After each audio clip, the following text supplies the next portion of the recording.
Alors donc, je présente très rapidement M. Paulin, qui est maître de docteur en philosophie politique à la Sorbonne.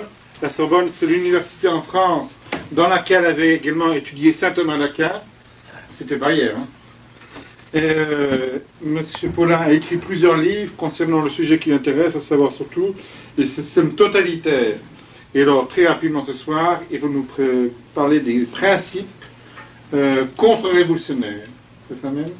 Oui, c'était ce qu'on avait arrêté avec la Berosco, c'était les principes de la pensée contre-révolutionnaire, les principes de la philosophie contre-révolutionnaire. Ce qui sous-entend que nous sommes toujours en révolution.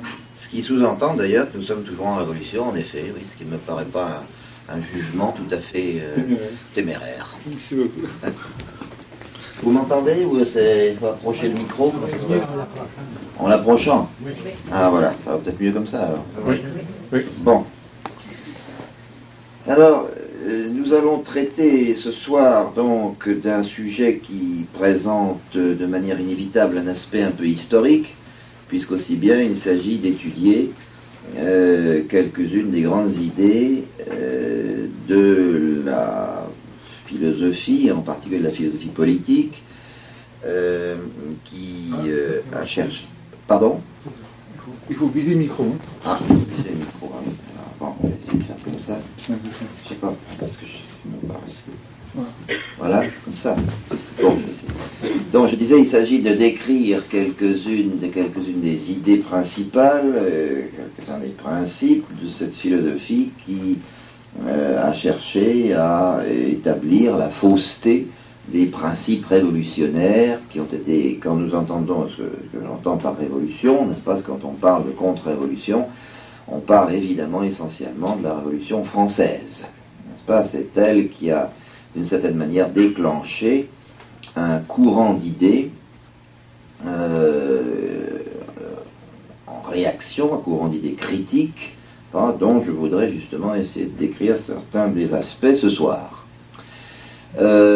Cette tradition contre... Alors je voudrais vous dire faire deux choses. Enfin la première, de manière en insistant d'abord sur ce en quoi elle a consisté, n'est-ce pas, quelles ont été ses principales articulations. Et puis deuxièmement, nous essaierons de la rattacher très rapidement, vous verrez que d'ailleurs c'est très simple, ça coule de source d'une certaine manière, à une tradition que l'on pourrait, si j'ose dire, appeler contre-révolutionnaire avant la lettre, puisque d'une certaine manière, il existe une pensée qui contient en elle-même tous les principes d'une critique des idées avancées par la Révolution, avant même que la Révolution n'éclate. Je vous signale au moins en France, je ne sais pas ce qu'il en est au Canada ou au Québec, la pensée contre-révolutionnaire est usuellement décrite comme sous le vocable peu flatteur et en général assez, non seulement peu flatteur, mais même carrément insultant, de réactionnaire. N'est-ce pas? La pensée contre-révolutionnaire est une pensée qui est considérée a priori comme, au fond, essentiellement poussiéreuse, essentiellement simpliste, essentiellement intéressé même, si l'on veut, égoïste. Bref, comme un système de pensée qui n'a aucun intérêt spéculatif, aucun intérêt philosophique, et qui est au fond essentiellement l'expression d'un sentiment, éprouvé à l'encontre de manière la plupart du temps irrationnelle, à l'encontre des principes révolutionnaires, d'où l'adjectif de réactionnaire. Ce que je voudrais vous montrer, enfin très rapidement, c'est que précisément ce jugement est non seulement caricatural, non seulement injuste, mais même tout simplement faux. En ce sens que ce qu'on appelle cette pensée soi-disant réactionnaire est à mon avis la pensée vivante, et la pensée réactionnaire étant précisément celle qui s'instaure ou essaie de s'instaurer à partir du XVIIIe siècle, car c'est la pensée qui cherche précisément, qui s'instaure en réaction contre la pensée vivante. en réaction contre la pensée, que j'appellerais d'un mot très simple, la pensée traditionnelle. Alors, voyons d'abord quelques-uns des grands principes de cette pensée contre-révolutionnaire. Vous voyez, enfin, en un mot commençant, si vous n'êtes pas très familiarisé avec ni avec l'histoire, ni avec la philosophie, il s'agit essentiellement de se demander au nom de quoi, est-ce qu'on peut être l'adversaire de ces idées qui se sont développées en particulier au XVIIIe siècle et qui ont trouvé leur expression concrète à la fois durant la Révolution française et dans la suite, puisqu'au fond, cette philosophie, c'est celle sous laquelle les sociétés occidentales vivent encore majoritairement. C'est encore la pensée actuellement, c'est pas encore, c'est toujours et de plus en plus, d'une certaine manière, la pensée dominante des siècles contemporains et de notre siècle en particulier. Le problème que nous posons ce soir est un problème très simple et très concret. Qu'est-ce que nous avons à dire contre un certain nombre d'idées que nous rencontrons tous les jours, dont nous voyons tous les jours se déployer les effets? Qu'est-ce que nous pouvons avoir à dire contre pour critiquer ces idées? Alors, nous allons voir très, très rapidement quelques-uns des grands noms de cette tradition contre-révolutionnaire.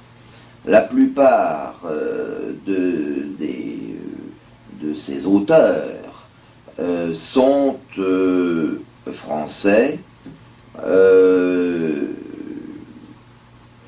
La Révolution française a d'abord suscité des réactions en France, mais il y en a un qui est un grand auteur, qui est un auteur tout à fait respectable, qui est un Anglais, et qui, avec une remarquable prescience d'ailleurs,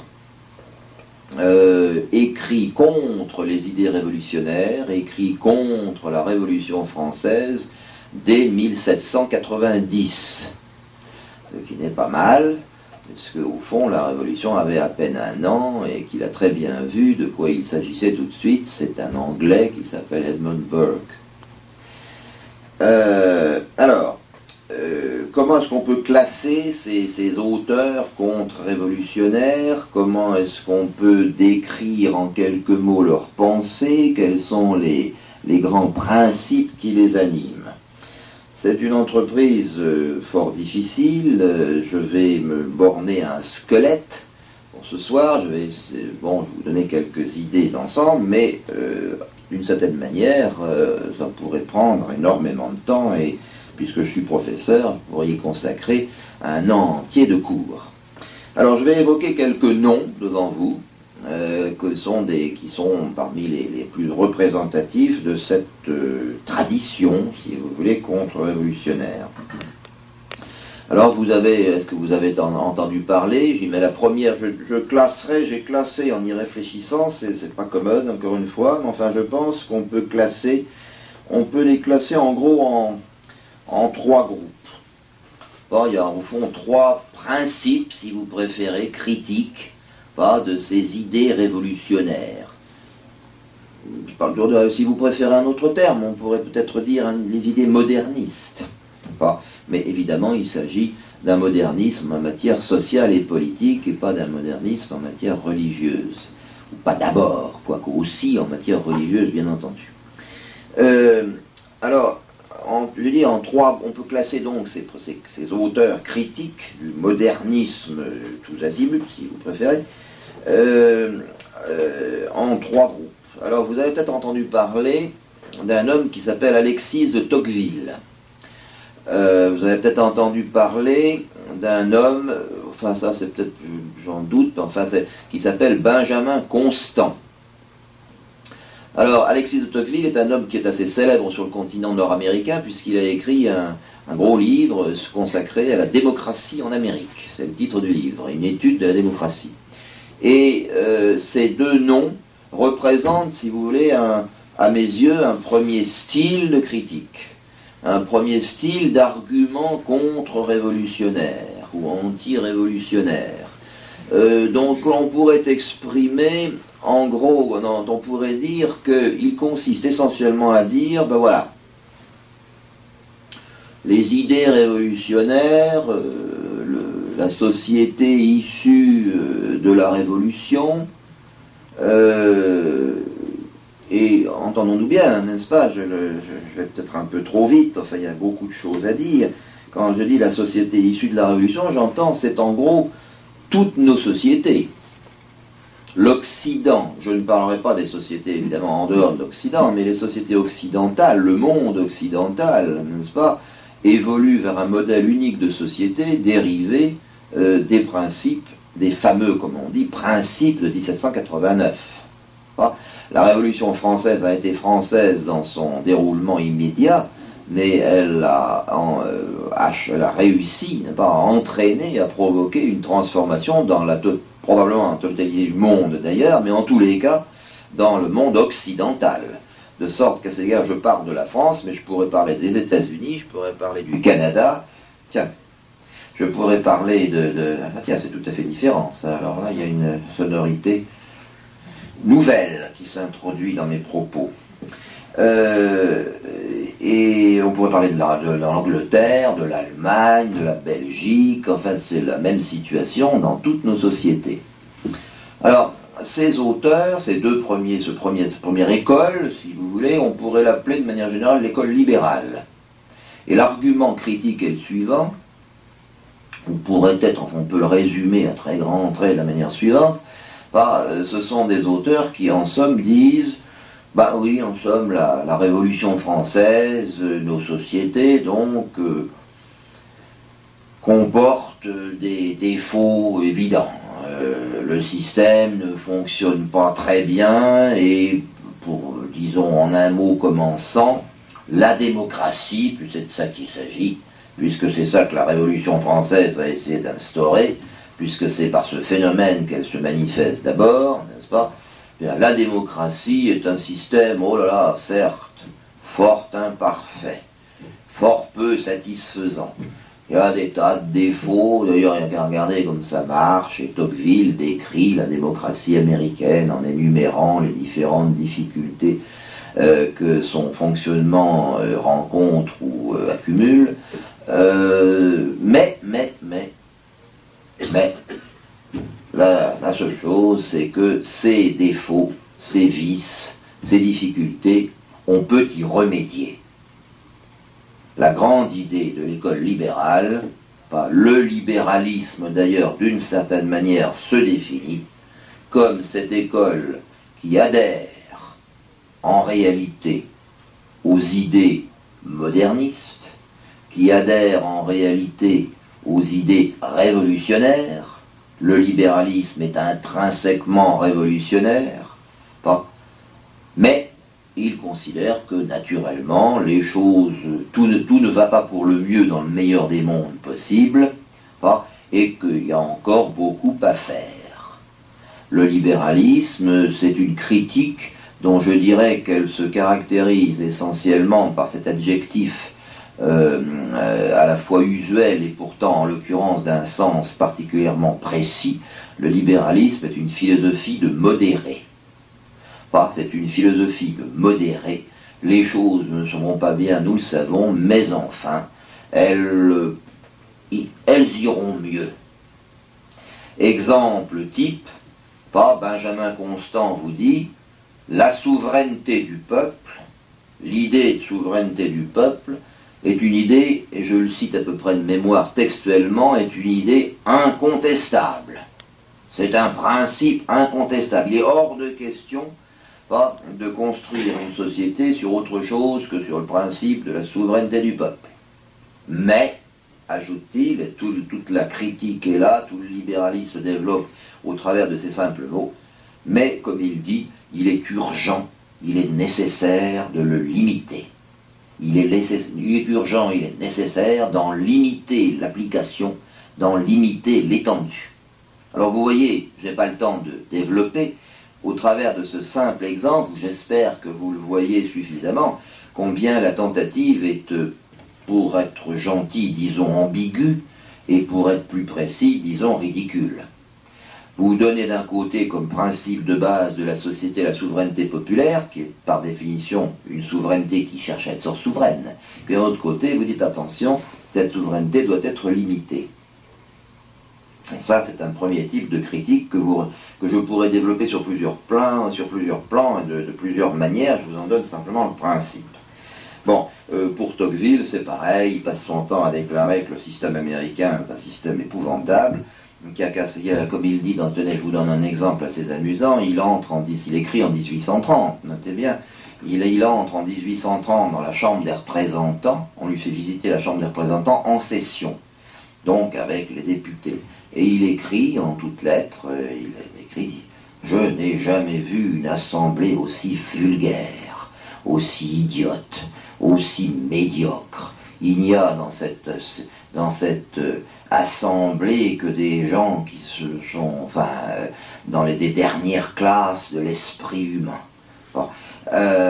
Et il a des mots extrêmement durs pour les malheureux représentants américains, et ainsi de suite. Mais, dit-il, ce qu'il y a d'admirable, c'est que nous ne sommes encore que dans l'enfance du système. Aujourd'hui, les gens sont médiocres, mais demain, ils seront admirables. Aujourd'hui, les représentants sont des êtres méprisables, mais demain, ils se seront enfin des êtres admirables, etc., etc. Bon, c'est toujours le même principe, c'est toujours le même genre de... Alors, cela étant, ce sont des gens qui font partie, qui passent pour être des réactionnaires. Le libéralisme a fait des progrès, et bien peu de gens diraient aujourd'hui que Benjamin Constant ou Alexis de Tocqueville sont des gens à la pointe du progrès. Au contraire, ils font partie désormais de l'école réactionnaire. Je viens d'essayer de vous montrer en quoi on peut discuter, ou on pourrait discuter ce jugement. Deuxième exemple, qui se rattache, si vous voulez, à cette espèce de critique mitigée, qui fait partie d'une critique mitigée de la révolution, des idées révolutionnaires, des idées des Lumières, ou des principes de 89, comme vous voudrez, tout ça, ça peut sont des expressions synonymes. Deuxième exemple, celui d'un auteur à la fois très célèbre et très méconnu, qui d'ailleurs a constitué un système philosophique d'assez grande envergure, et qui, même si on n'est pas d'accord, même s'il a dit des choses assez fortes, si on peut être très critique à son égard, a néanmoins dit des choses assez fortes. Il s'agit d'Auguste Comte, fondateur du positivisme. Vous avez entendu parler du positivisme. Alors le discours d'Auguste Comte, vous voyez, est assez différent à bien des égards, et en même temps, le résultat est le même. Voici à peu près le contenu, je veux dire, voilà, en 3 mots, ce qu'on peut suggérer, n'est-ce pas, de sa pensée. Auguste Comte, vous dites, est d'abord extrêmement critique de la Révolution française. Et il considère, n'est-ce pas, qu'il s'agit essentiellement d'une pensée, ou d'une pensée politique et sociale, ou d'une tentative pour construire une société qui est vouée d'emblée à l'échec, qui est critiquable de A jusqu'à Z. Et pourquoi? Parce qu'elle repose sur un postulat d'un espèce d'individualisme débridé. Un des postulats fondamentaux de la Révolution française. J'essaie de traduire pour vous remettre ça en parallèle avec ce que je viens de dire. Disons que on peut lui faire dire que l'un des postulats de la Révolution française, ou l'un des postulats de la pensée révolutionnaire, c'est l'idée de la souveraineté de l'individu, qui est sous-jacente à la souveraineté du peuple. On donne à l'individu une liberté débridée. Et dit-il, il est bien évident qu'avec ce genre de principe, on ne construira jamais une bonne société. la Révolution française est purement destructive, purement destructrice. C'est une phase de l'histoire de France qui est purement négative, c'est une pensée purement négative, et qui est incapable d'ailleurs de rien construire. D'ailleurs, il n'y a qu'à regarder le déroulement de la Révolution, on s'aperçoit très vite, le regard le plus superficiel montre que cette révolution, en réalité, n'a été totalement incapable de stabiliser la France, et il a fallu attendre l'épée napoléonienne la paix de Napoléon pour que les choses retrouvent un semblant d'ordre. Donc, si vous voulez, en deux mots, critique radicale, la révolution, c'est l'anarchie. Et l'anarchie, c'est pas une société. Bon. Seulement, l'ennui, c'est qu'ensuite de quoi, Comte déclare, oui, mais ça, c'était très utile. C'était très utile, parce qu'au moins la Révolution française a rendu un grand service, elle a balayé une société qui n'avait plus de raison d'être. Elle a balayé la société catholique, monarchique, traditionnelle, et les formes de l'existence politique qui n'avaient été dépassées et qui doivent céder la place à la modernité, qui doivent céder la place alors justement à la société positiviste, à la société positive. Alors vous voyez, la critique est radicale, mais il ne la remplace elle se fait au profit d'un système qui, alors là j'ai pas le temps de le montrer, mais il se fait au profit d'un système dont il serait très facile de montrer avec quelques minutes supplémentaires qu'il est très exactement en réalité un héritier de ces idées révolutionnaires, n'est-ce pas? En réalité, la société positiviste, société fondée sur une conception typiquement moderne de la science, une société cherchant à rétablir un équivalent de l'ordre antérieur, mais sur des bases résolument modernes, cette société positiviste, n'est-ce pas, ne remplace en aucun cas ou n'aboutit en aucun cas à couronner une critique de l'œuvre révolutionnaire. Alors, voilà, si vous voulez, pour une première école dont vous voyez que finalement les critiques sont pour le moins équivoques. Alors nous passons à l'autre groupe, d'auteurs, l'autre groupe de pensée, qui d'ailleurs comporte plus de noms, d'une certaine manière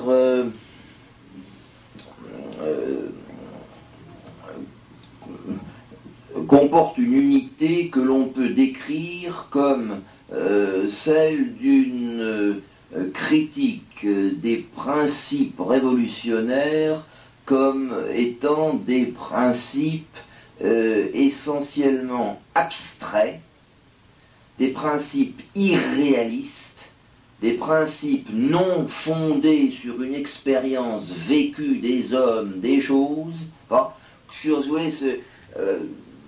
disons à des degrés divers, tout ce qu'ils disent, c'est que la pensée révolutionnaire, les idées révolutionnaires sont une utopie inapplicable. Une utopie inapplicable, alors certains disent que peut-être ça aurait pu être appliqué dans d'autres circonstances, mais qu'elles ne sont pas réunies. De toute manière, la question ne se posait pas, ou il était déraisonnable de vouloir le tenter. D'autres diront que ces principes étant utopiques, ayant été appliqués, ils ne pouvaient conduire qu'à des désordres et qu'à, au fond, des effusions de sang. Alors, je ne sais pas si je vais vous citer quelques noms, en mentionnant quelques mots au passage sur chacun.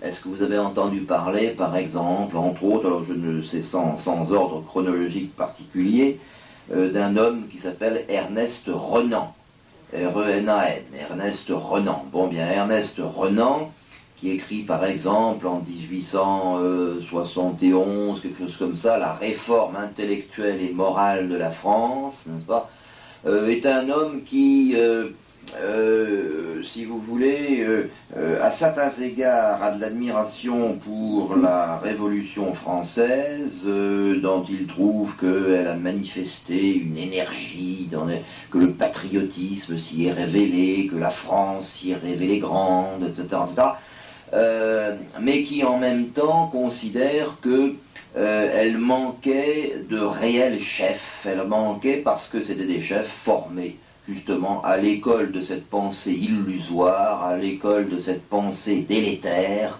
qui était la pensée du XVIIIe siècle, qui était la pensée des Lumières, n'est-ce pas? Et que par conséquent, bien faute de...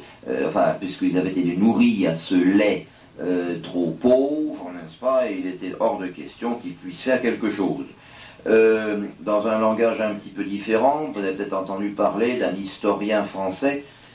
Vous me parliez tout à l'heure, monsieur Lavet, de certaines, ou on en parlait, de certaines descriptions ou mémoires sur la Révolution française. Et une chose que vous devriez avoir dans vos bibliothèques en ce qui concerne la Révolution française, c'est une œuvre à la fois extrêmement connue, enfin, qui a une certaine notoriété, et qui est absolument remarquable, au moins par les faits qui sont rapportés, parce qu'il s'agit d'un homme qui a travaillé sur archives, qui ne dit pas un mot qui ne soit tiré des archives des mairies. Enfin, c'est l'œuvre en 12 volumes d'Hippolyte Taine, qui écrit un immense ouvrage qui s'appelle « Les origines de la France contemporaine ». Et les origines de la France contemporaine, c'est pour 10 volumes sur 12, une description par le menu des hauts faits, si j'ose dire, de la Révolution française. Et alors là, par le menu, vous apprenez comment, au pied de l'échafaud, on découpe au ciseau, au couteau de boucher, le cœur des suppliciés pour le manger, parce qu'on mange le cœur des ennemis de la patrie, comment on décapite des gamins de 10 ans, comment on éventre les femmes enceintes pour être bien sûr que le fœtus ne donnera pas lieu à un contre-révolutionnaire, n'est-ce pas, que le contre-révolutionnaire ne vendrait ça. Tout ça, c'est archivé, enfin, c'est me décrit par le détail, c'est tout à fait remarquable. Alors, inutile de vous dire que Hippolyte Taine n'était pas un fanatique enthousiaste de la Révolution française. Mais quelle est sa critique? Sa critique, finalement, est un petit peu décevante. Il dit, voilà, les révolutionnaires ont mis au point, le XVIIIe siècle a accouché d'une pensée, d'une philosophie, encore une fois, essentiellement abstraite, incapable de voir le réel, de voir ce qu'étaient les hommes, de voir comme ils peuvent être méchants, comme ils peuvent être faibles, comme ils peuvent être intéressés. Une philosophie qui manque de réalisme. Alors le résultat, c'est que l'application de principes abstraits à une matière rebelle à ces principes, mais dont on ne se préoccupe pas, aboutit à des excès sanglants. L'homme mené par ses principes devient mauvais et devient méchant, n'est-ce pas? Bon. Cela étant, vous ne trouvez ni chez Renan ni chez Taine, n'est-ce pas, à proprement parler, une critique de ce qui se... Vous trouvez certes une critique des idées du XVIIIe siècle, mais ce que vous ne trouvez pas, c'est une critique du principe générateur de ces idées. Je veux dire que, par exemple, on parle tout le temps d'abstraction, d'idées abstraites, mais on ne voit pas de critique de la raison humaine comme telle, comme principe générateur de ces idées. On ne voit pas ce qui est peut-être au principe de tout, à savoir une espèce d'orgueil de la raison humaine, qui se développe. Et alors, ces gens, les mêmes, qui ont des critiques fort sévères, les critiques de Taine ont quelque chose d'absolument définitif, sont en même temps désarmés pour une critique radicale, parce que ces mêmes hommes, n'est-ce pas, sont en réalité aussi des tenants du développement de la science et de la raison dans ces applications qu'ils jugent bénéfiques. Ce sont l'un et l'autre, au fond, des positivistes, Renan ou Taine s'est vanté, n'est-ce pas, de faire de l'histoire scientifique, n'est-ce pas, de sorte que leurs principes sont en réalité extrêmement, ne sont pas à la hauteur de leur critique. Ils critiquent certes parce qu'ils voient bien que il s'agit d'un phénomène de délire collectif. Je ne peux que faire un petit survol très rapide. Alors vous avez je vous signale encore, puisqu'il s'agit, comme je vous l'ai dit, au fond d'une étude qui est en large partie historique, je vous signale encore un nom extrêmement... Et ça aussi, je ne suis pas sûr que vous l'ayez dans vos rayons, mais elle va être ici. C'est un homme qui d'ailleurs était un catholique qu'on appellerait aujourd'hui intégriste, un catholique traditionnaliste tout à fait décidé, qui est mort de façon héroïque pendant la Première Guerre mondiale, qui s'appelle Augustin Cochin. Ça vous dit quelque chose? Non? Vous connaissez Augustin Cochin, qui a écrit des travaux, d'ailleurs inachevés, parce qu'il est mort fort jeune, sur les sociétés de pensée et la révolution. Son idée était que la révolution avait été fomentée en quelque manière à l'image des sociétés de libre pensée. Que la révolution était dans une large mesure le produit d'une mécanique dont l'origine se trouve dans la constitution de ces sociétés de libre pensée qui sont d'ailleurs très largement maçonniques, des sociétés de francs-maçons, dont... Alors, ça ne veut pas dire qu'il n'accuse pas la franc-maçonnerie d'avoir... Ce n'est pas la thèse de l'abbé Baruel, n'est-ce pas? Ce n'est pas la thèse du complot maçonnique, c'est plus subtil et plus profond, à mon avis, que la thèse de l'abbé Baruel. Il s'agit de dire qu'il y a dans ces sociétés de pensée, sont des sociétés qui, là encore on retrouve le thème de l'absence de réalisme, fonctionnent d'une certaine manière en dehors de la réalité. On se réunit pour penser. Alors on va penser de grandes choses, on va penser de grands objets, on va penser des nouveaux principes révolutionnaires, des nouveaux principes de société. On va penser une société dans laquelle tous les hommes seraient libres, tous les hommes seraient égaux, tous les hommes seraient fraternels, n'est-ce pas? Et on élabore un peu dans les nuées, ces sociétés, sans se préoccuper du tout de ce qu'est la société, de ce que sont les hommes, de ce qu'il est possible de faire, de savoir comment on va prendre les décisions, quelles pourraient être les lois, tout ça demeure dans l'abstrait. Et bien il dit, ces sociétés de pensée ont fourni le modèle, au fond, sa critique n'a jamais été très systématisée, mais elle est très vraie, on fournit le modèle, n'est-ce pas, d'une société complètement abstraite qui naturellement s'est cassé la figure dès qu'on a essayé de la mettre sur ses pieds. Et puis alors, je terminerai par deux autres noms. Vous connaissez probablement, j'imagine, pour une bonne partie d'entre vous, le nom de Charles Maurras, le fondateur de l'Action française. Alors, inutile de vous dire que Charles Maurras, lui aussi, est évidemment un critique farouche et constant des idées révolutionnaires, des principes de 89 et de la démocratie. C'est un monarchiste qui n'a d'autre but dans l'existence que de renverser la démocratie et de substituer, de restaurer la monarchie. Il écrit un livre à un moment donné qui s'appelle Monk, du nom du général anglais qui a restauré la monarchie anglaise après Cromwell.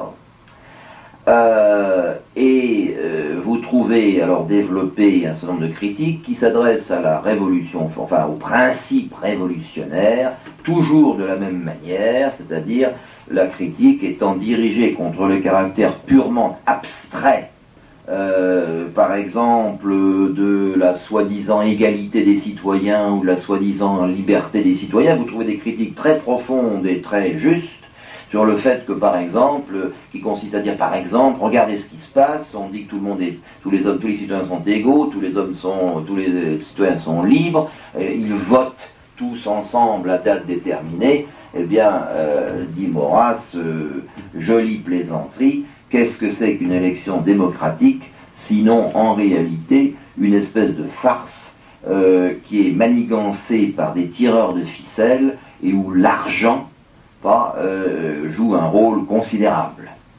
Et il accuse la démocratie d'être en réalité une plutocratie, un règne de la richesse, un règne de l'argent, ne serait-ce que parce que pour être élu, il faut faire des affiches, il faut avoir des couleurs d'affiches, il faut faire des discours, il faut louer des salles, donc il faut de l'argent, et finalement c'est l'argent qui fait la démocratie, etc. D'où contradiction du système, d'où absurdité de ce système, qui n'est pas réaliste, qui ne correspond pas à l'expérience. L'ennui, c'est que Maurras est positiviste, l'ennui, c'est que Maurras est jacobin, et qu'il épouse en réalité finalement une partie des principes de la Révolution, simplement parce que, si vous voulez, à nouveau, la critique porte, si vous voulez, sur le fonctionnement du système, porte sur la surface du système, mais pas au principe. On ne va pas jusque on ne remonte pas à ce qui est peut-être sous-jacent à tous ces phénomènes et qui permettrait de les critiquer de la manière la plus radicale et sans aucune espèce de nuance. Le dernier nom que je veux citer, c'est celui de l'anglais Edmund Burke, qui finalement, je dirais un petit peu, de manière un petit peu polémique, vous me permettrez en tant que Français, la France a beaucoup perdu avec les Anglais et en particulier le Canada. Les Redcoats ont été plus efficaces que les Français au Canada et bien malgré, si j'ose dire, son appartenance à la nation anglaise, Burke est probablement un des hommes qui a vu le plus profondément la Révolution française et qui en a fait la critique, peut-être la plus profonde.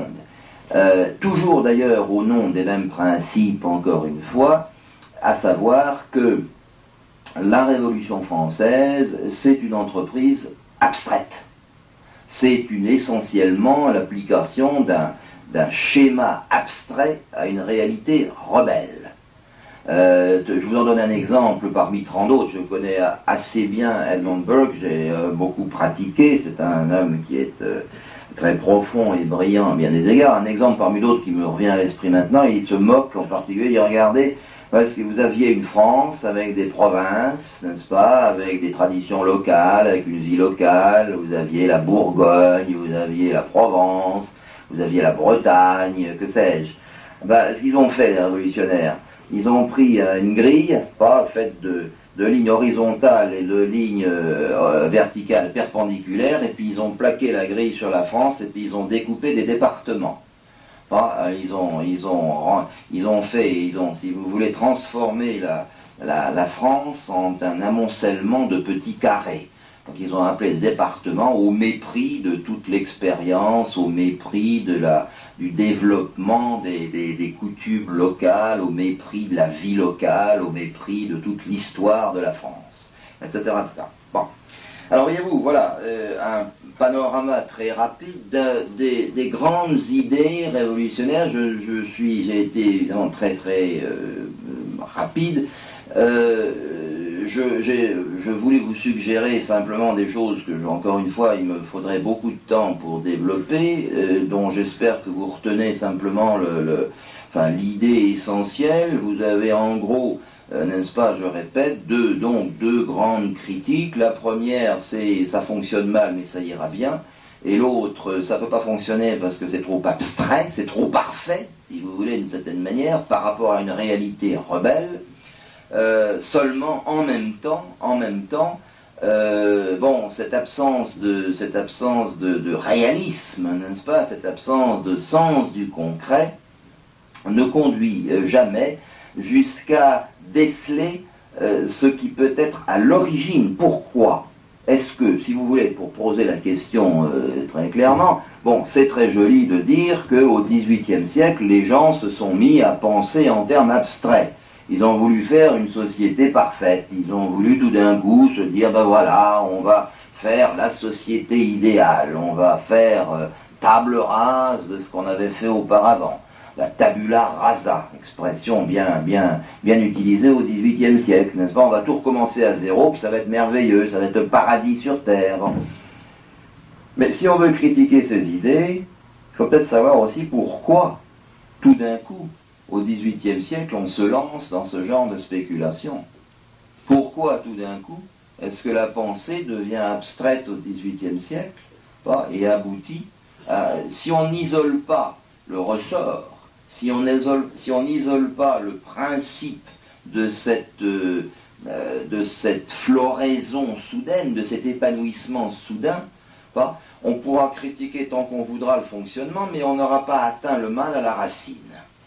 Ce que je veux dire, c'est qu'il existe peut-être une pensée contre-révolutionnaire plus profonde, ou qu'il y a peut-être un niveau supérieur, n'est-ce pas, d'analyse dans la pensée contre-révolutionnaire, dans la critique, encore une fois, donc du modernisme. Je n'en veux pour preuve que ce que je viens de dire d'Edmund Burke, dont je dis qu'à bien des égards il est extrêmement profond, mais j'ai toujours pensé, j'avais écrit j'ai écrit plusieurs articles, plusieurs petits textes sur Edmund Burke, et j'ai toujours pour dire la même chose. Il y a un texte d'Edmund Burke qui m'a énormément frappé, n'est-ce pas, et qui est très caractéristique de la pensée en profondeur. Il dit d'un moment donné, précisément dans un de ses textes célèbres dans lesquels il critique la Révolution française, il dit « Oui, tout ça est très très très mauvais, tout ça ne peut pas marcher, toutes ces idées abstraites ne pourront jamais être vraiment appliquées. Maintenant, sait-on jamais?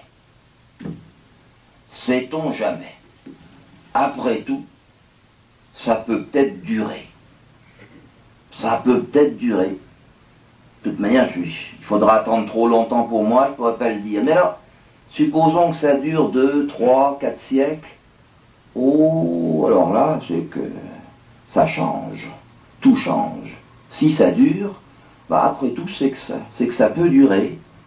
Donc, vous comprenez, à ce moment-là, et il dit, je me souviens des termes anglais, que je traduis approximativement, n'est-ce pas, à ce moment-là, s'opposer à la révolution, ce sera s'opposer à la divine providence elle-même. Et ça, c'est très anglais. Et c'est très bien pourquoi. Parce que la philosophie anglaise est une philosophie essentiellement, si vous voulez, empirique, fondée sur l'expérience. C'est très bien l'expérience. Ils sont très fiers que la Constitution anglaise ait été construite petit à petit au fil des siècles. Oui, c'est très bien, certes, parfait. Vive l'expérience. Seulement, il ne faut pas que l'expérience devienne un principe métaphysique.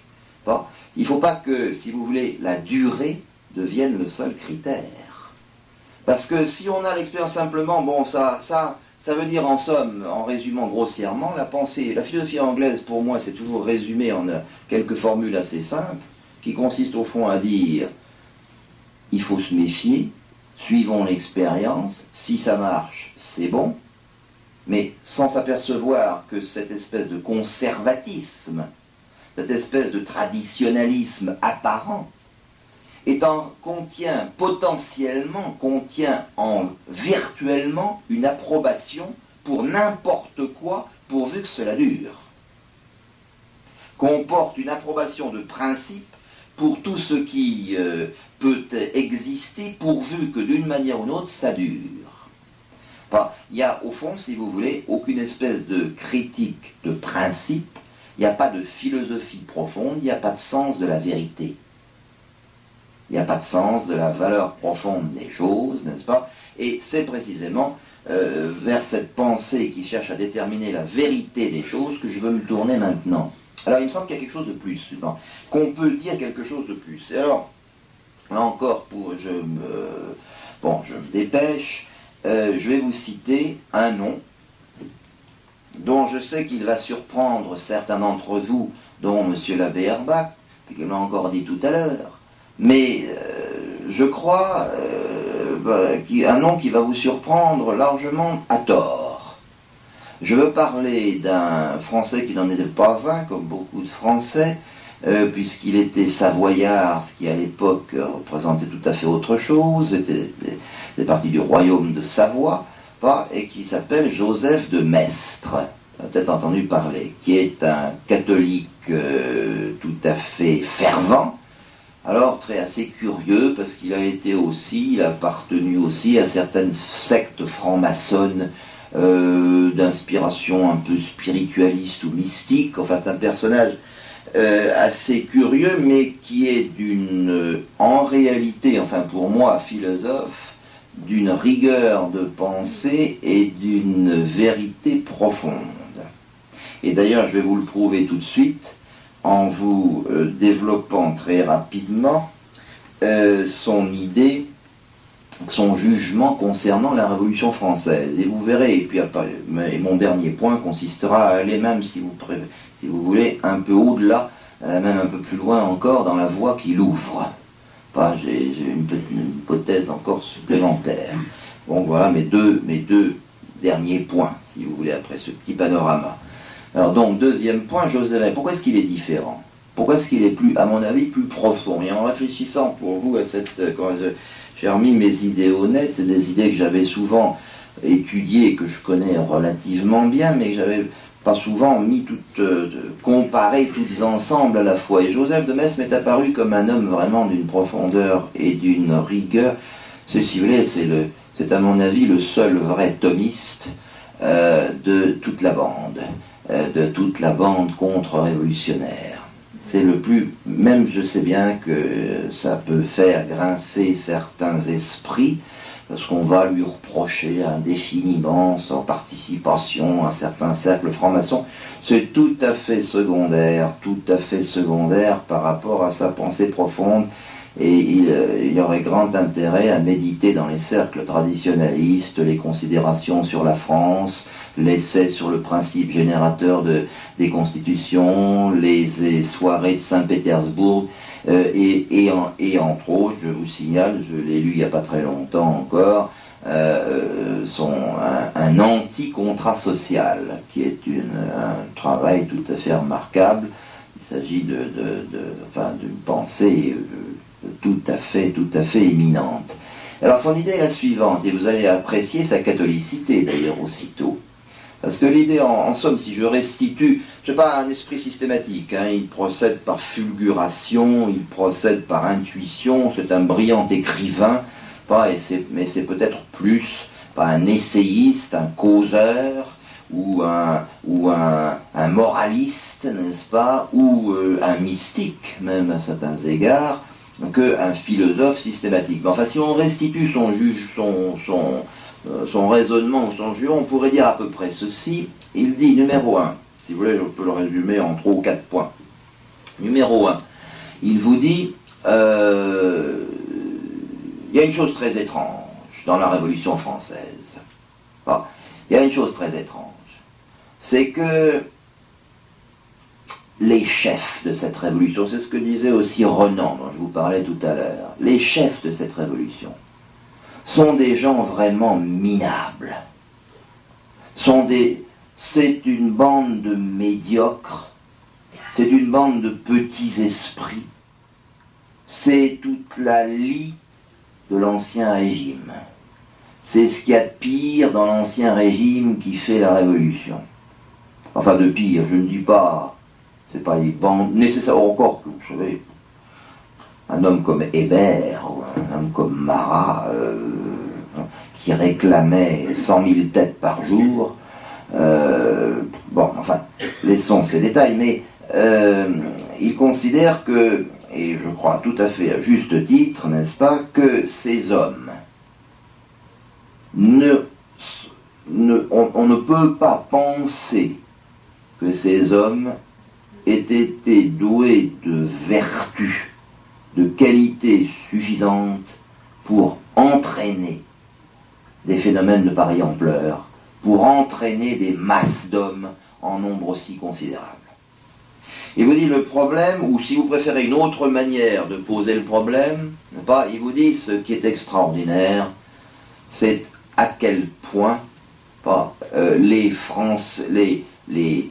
ou pour reprendre un thème que j'abordais hier soir, il l'exprime à peu près dans ces termes. Ce qui est extraordinaire, c'est de considérer le nombre des Français qui, pendant la Révolution française, ont été de véritables bourreaux. C'est de voir à quel point les Français se sont jetés dans le sang, à quel point ils ont aimé le sang en grand nombre. Et dit-il, eh bien voyez-vous, ça, ce ne sont pas des choses qu'un homme ou qu'un groupe d'hommes peut provoquer. Ce ne sont pas aucun homme ou groupe d'hommes ne peut, par son simple charisme, par ses simples vertus, son talent d'orateur, son talent de chef et d'entraîneur, d'homme, n'est-ce pas, aucun général, aucun homme politique, ne peut provoquer des mouvements d'une pareille ampleur. Et il dit, et je crois que ça devient très profond, eh bien ce sont les hommes dans l'histoire sont aveugles, savent pas en réalité ce qu'ils font. Aucun homme ne dirige l'histoire, et particulièrement pas de l'histoire comme l'histoire révolutionnaire. Aucun homme n'est capable par ses seules forces de provoquer des catastrophes ou de pareilles, ou d'engendrer des événements d'une amplitude aussi extraordinaire. Alors il n'y a qu'une explication.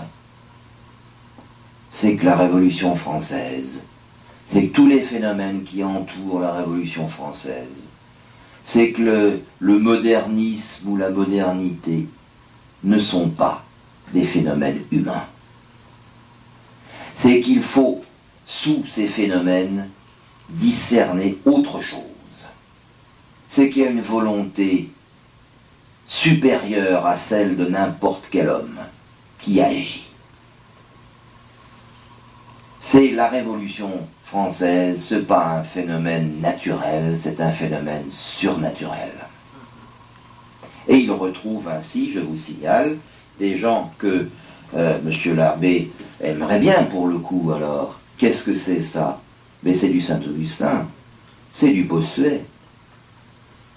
L'histoire démontre en permanence que les hommes ne font jamais ce qu'ils veulent, ne savent jamais ce qu'ils font, et qu'il faut toujours aller chercher la main de Dieu pour comprendre vraiment ce qui se passe. L'histoire, la providence est en permanence à l'œuvre dans l'histoire. Alors je termine le raisonnement de Joseph de Maistre. Oui, mais alors bon, très bien, mais on pourrait dire, mais c'est la providence, Dieu, il est sévère. La providence, bon, veut bien, mais elle est quand même, par rapport à la France, peu providentielle. La providence, elle n'a pas l'air d'aimer beaucoup la France. Eh bien si, justement, dit Joseph de Maistre, si la France était justement la fille aînée de l'Église, n'est-ce pas? La France est aimée de Dieu par-dessus tout. Et la preuve, c'est qu'il y a eu la Révolution française. Pourquoi? Alors ça, c'est l'interprétation stricte de Joseph de Maistre. Enfin, je veux dire, ça, c'est son idée essentielle, n'est-ce pas? Qui est la suivante. Eh bien, il dit, alors là, je ne peux pas, malheureusement, vous restituer son style. Personnellement, je n'ai pas d'admiration pour beaucoup d'hommes, mais j'ai une grande admiration pour Joseph de Maistre, à bien des égards, comme penseur et aussi comme auteur. Il a un style absolument éblouissant. Bon. Alors, il dit, ben voilà, en somme, regardez tout ce sang répandu. Tout ce sang répandu. Ça vous évoque pas un autre sang? Est-ce que les grandes choses ne demandent pas des sacrifices? Est-ce qu'il ne s'agit pas d'un phénomène qui évoque un autre grand sacrifice? Eh bien oui, la France a péché, la France a mal agi, et Dieu l'a puni. Dieu l'a puni par le sang, mais c'est pour le bien de la France. Enfin, il s'agit, la Révolution française, c'est un châtiment. La Révolution française est un châtiment. Dieu, les hommes, les Français sont tombés dans les mains du diable. Il dit quelque part, la Révolution française est satanique. Enfin, et ça, c'est pour leur faute, c'est pour la punition de leur faute. Et alors, ce qui prouve bien qu'il s'agit d'une expiation. Enfin, et ce qui prouve bien que c'est une épreuve providentielle, c'est que la France, alors, quatrième et dernier point, conclusion du raisonnement, eh bien la France va en sortir régénérée. La régénération. La Révolution française a purifié, a lavé la France de ses fautes. Et alors, quelles sont les fautes? Je vous en donne un exemple concret. Regardez, l'Église catholique. L'Église catholique, au XVIIIe siècle, était, il faut bien le dire, largement corrompue, largement mauvaise, pas gagnée par des principes contraires aux principes qu'elle aurait dû avoir. Et qu'est-ce qui s'est passé pendant la Révolution française? Ce qui s'est passé, c'est que, par exemple, le gouvernement révolutionnaire a demandé, comme vous le savez, à la fois massacrer les prêtres, ou plus exactement, il a demandé, à un moment donné, aux prêtres de jurer fidélité à la Constitution républicaine. Et qu'est-ce qui s'est passé? Il y a eu les prêtres jureurs qui ont juré, et puis il y a les prêtres qui se sont conduits en prêtres, qui n'ont pas juré, et qui ont été exilés, ou qui sont morts comme martyrs. Qu'est-ce qui s'est passé?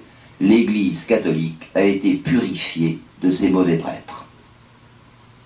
Les mauvais prêtres se sont révélés, et l'Église va sortir raffermie de cette épreuve certes pénible, mais qui était peut-être nécessaire. La monarchie, même chose.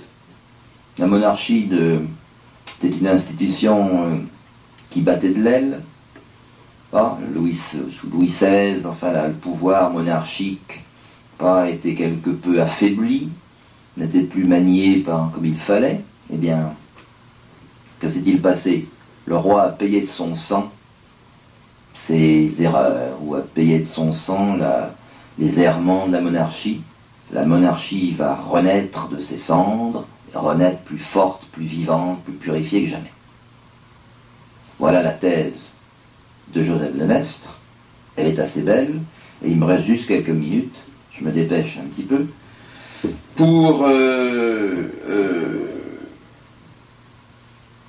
pour achever sur mon dernier point. Bon, je passe, enfin j'aurais pu vous dire beaucoup d'autres choses encore, mais je ne veux pas vous retenir trop tard. Alors, voyez-vous, je crois que là nous tenons l'origine, nous tenons le fil d'une pensée ou d'une critique des idées révolutionnaires et de la révolution, d'une pensée contre-révolutionnaire, d'une autre profondeur. On atteint un degré, à mon avis, bien supérieur, n'est-ce pas, d'acuité dans le regard et dans la critique, ou dans le regard critique. Je veux dire que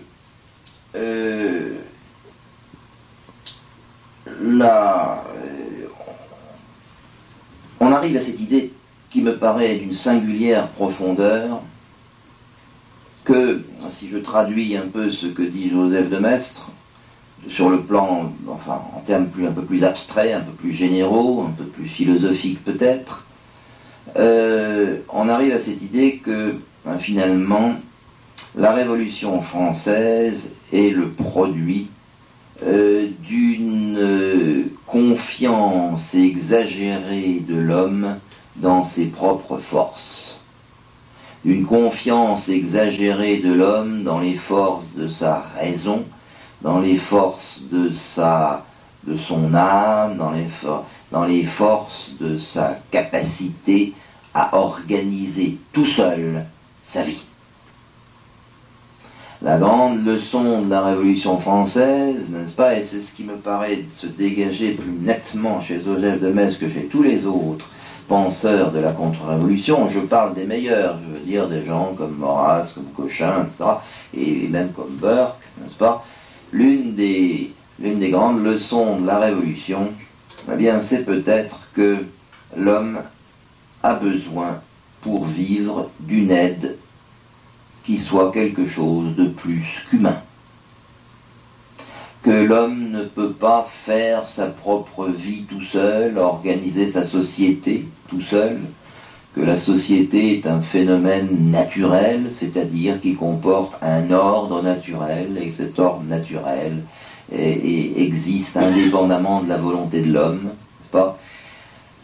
Et nous retrouvons ainsi, nous renouons ainsi avec une longue tradition de pensée, et nous arrivons ainsi aux sources qui me paraît la source la plus profonde de la pensée contre-révolutionnaire, à savoir la foi religieuse.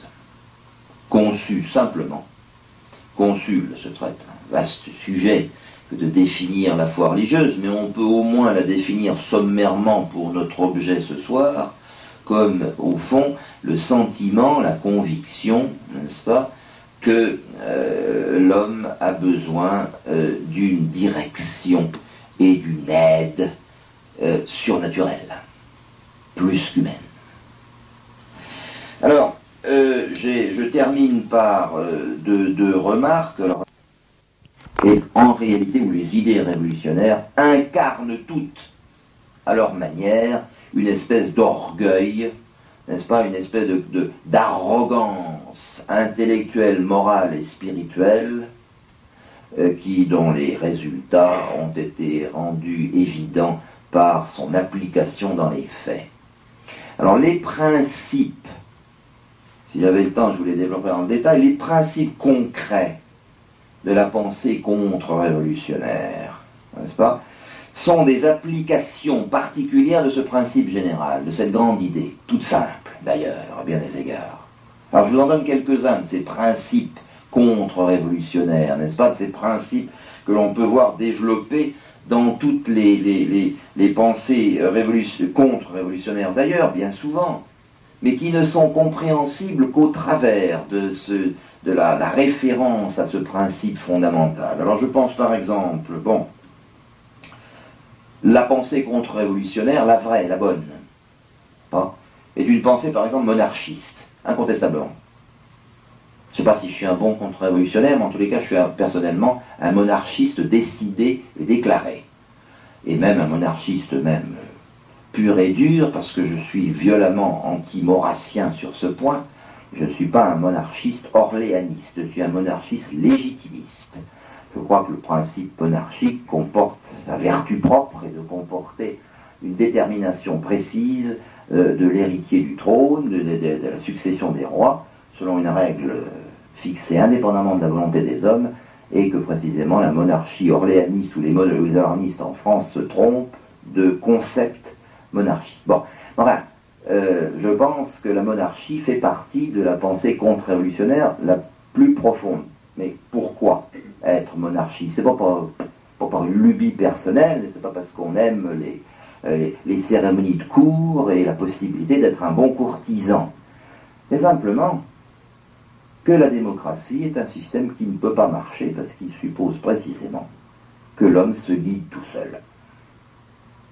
C'est présent, la critique la plus profonde que l'on peut adresser à la démocratie, c'est que c'est un régime nécessairement athée. C'est ce que ferait bien de se rappeler, et c'est ce que ferait bien de méditer un certain nombre de nos bons amis qui sévissent un peu partout en Occident, dans tous nos pays, et que d'un mot comme un autre, on peut désigner comme étant des démocrates chrétiens. Le démocrate chrétien, c'est à peu près l'équivalent d'un cercle carré. Et c'est pour ça que c'est tout simple. On est monarchiste non pas par une lubie personnelle, mais parce qu'une société organisée suppose un principe organisateur. Je n'ai pas le temps de vous développer une théorie de la monarchie, ça serait l'objet d'une autre conférence. Monsieur l'abbé Roscoe, il me reste peut-être, je ne sais pas, quelques heures dans une journée d'ici mon départ. Je pourrais peut-être faire une conférence supplémentaire sur la monarchie. Ça m'occuperait, ça me ferait passer le temps. Voilà, merci. C'est ce que j'essayais de provoquer.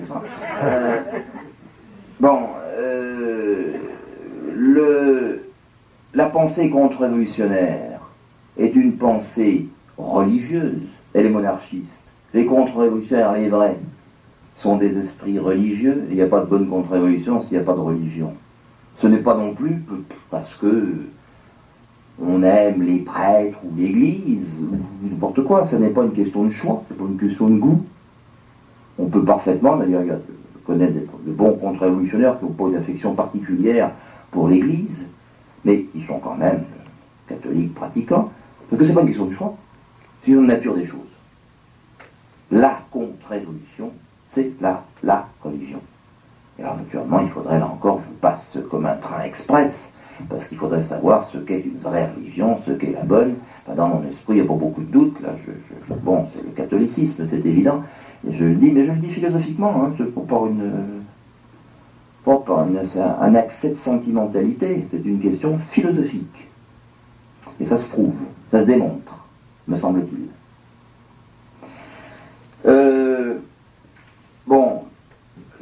Alors je prends toujours avec la même vitesse. Bon, la pensée contre-révolutionnaire, contrairement à ce que disent un certain nombre d'animaux du genre écologiste et autres, n'est-ce pas? Il n'y a que les révolutionnaires pour aimer la diversité locale. Il n'y a que les révolutionnaires pour aimer les provinces. Bon, maintenant, en France, au moins, un des grands discours écologistes, c'est le respect des particularités locales, de l'environnement, naturellement, dans l'environnement local. Mais les vrais contre-révolutionnaires, les vrais écologistes, si j'ose dire, c'est les contre-révolutionnaires. Pourquoi? Mais parce que tout simplement, le contre-révolutionnaire favorise tout ce qui peut donner à l'individu le sentiment qu'il n'est pas l'alpha et l'oméga du monde, qu'il n'est pas une fin en soi. Et par conséquent, la pensée contre-révolutionnaire favorise tout naturellement tout ce qui donne à l'individu, je dirais pour aller vite, le sentiment qu'il est parti d'un tout, qu'il est parti d'autre chose. Elle favorise évidemment le sentiment de son enracinement local. Comme disait, vous connaissez tous, j'imagine, la remarquable formule d'Ernest Renan, qui avait de belles formules, n'est-ce pas? Là, il disait, fort justement, n'est-ce pas, dans la société moderne, pas dans la société révolutionnaire, tout homme naît enfant trouvé et meurt célibataire. Les hommes n'ont ni racine ni fin, ni rien, ils n'héritent de rien, ils ne transmettent rien. La pensée contre-révolutionnaire est la seule qui fasse la théorie et la philosophie de l'héritage et de la transmission. C'est pour ça que la pensée contre-révolutionnaire défend des valeurs comme celle de la propriété. Pourquoi? Parce que la propriété, là aussi, je pourrais en parler très longtemps, autre sujet de conférence. Qu'est-ce que c'est que la propriété? La propriété, c'est pas la propriété d'un compte en banque. Personne n'est jamais mort pour son portefeuille. Ça n'a pas de sens. Mais on peut mourir pour un patrimoine. On peut mourir pour quelque chose dont on n'est pas le détenteur, mais l'usufruitier. On peut mourir pour quelque chose qu'on a reçu et qu'on transmet. Et c'est ça la propriété. La vraie propriété. Mais la seule vraie définition de la propriété, vous la trouvez dans la pensée contre-révolutionnaire. Et pas dans la pensée libérale, par exemple, entre autres, qui entend, pourtant, je ne parle même pas de la pensée socialiste, naturellement, mais dans la pensée libérale, qui entend défendre la propriété. Les libéraux sont pas des défenseurs, c'est pas vrai.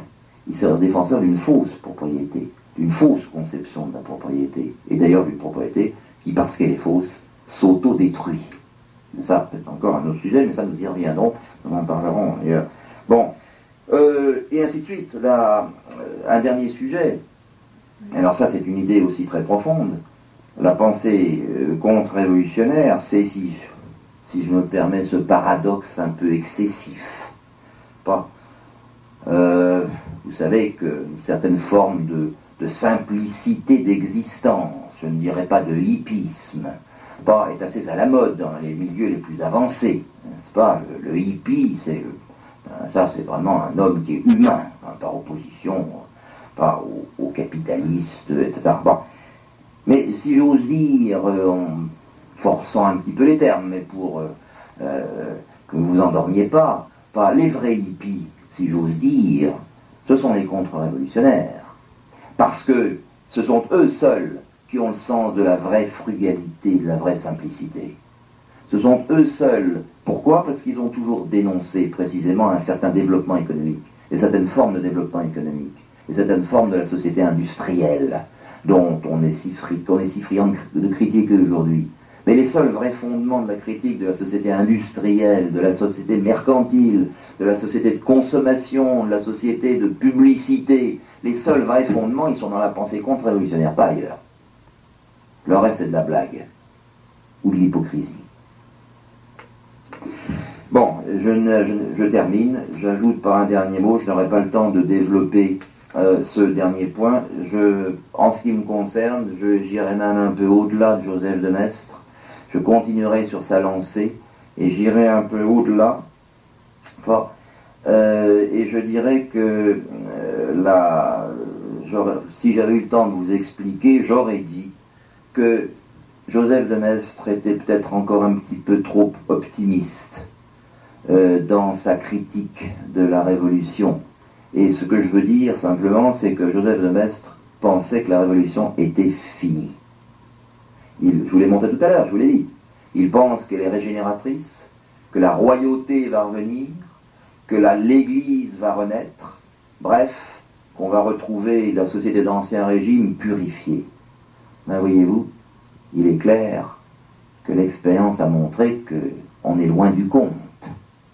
L'Église, la monarchie et toutes les traditions et les coutumes d'Ancien Régime, j'ai l'impression qu'elles sont en mauvais état aujourd'hui, bien plus qu'en bon état, et qu'elles n'ont guère fait de progrès depuis la Révolution française, et que si purification elle a eu, elle a certes peut-être pu s'effectuer sur certains éléments, mais pas dans la masse. Alors, précisément, vous le comprenez, ça laisse la place pour un développement ultérieur, supplémentaire, si j'ose dire, de la pensée contre-révolutionnaire. En ce qui me concerne, et j'ai eu l'occasion de le dire déjà au Canada plusieurs fois, n'est-ce pas, en un mot commençant, je considère que la révolution n'est pas finie. Elle dure. Elle est permanente. Et je ne sais pas où elle va s'arrêter. Et je ne sais pas quand elle va s'arrêter, sauf précisément à présupposer une intervention surnaturelle. Mais par les moyens humains, je la vois s'enraciner de plus en plus sous nos yeux. Et par conséquent, alors, il y a place, peut-être, pour une élaboration encore supplémentaire des principes de la pensée contre-révolutionnaire, ces principes supplémentaires consistant précisément à essayer de rendre compte du fait que la révolution n'est pas finie, elle n'est pas seulement une épreuve, elle n'est pas seulement un châtiment passager, elle n'est pas simplement une purification. Il y a peut-être quelque chose d'encore plus. Encore, il y a un élément supplémentaire qu'il faut peut-être isoler pour comprendre pourquoi nous sommes actuellement en pleine période révolutionnaire et pourquoi l'élaboration, la culture, la défense, l'illustration, le développement de la pensée contre-révolutionnaire est plus que jamais urgente. Je n'ai pas le temps de vous développer ce qui serait ma philosophie ou mon hypothèse en la matière, mais ce serait sur cette esquisse d'un élément supplémentaire de la pensée contre-révolutionnaire que j'aurais terminé si j'avais eu le temps, mais je n'ai trop parlé et je préfère m'arrêter. Je vous remercie pour votre attention.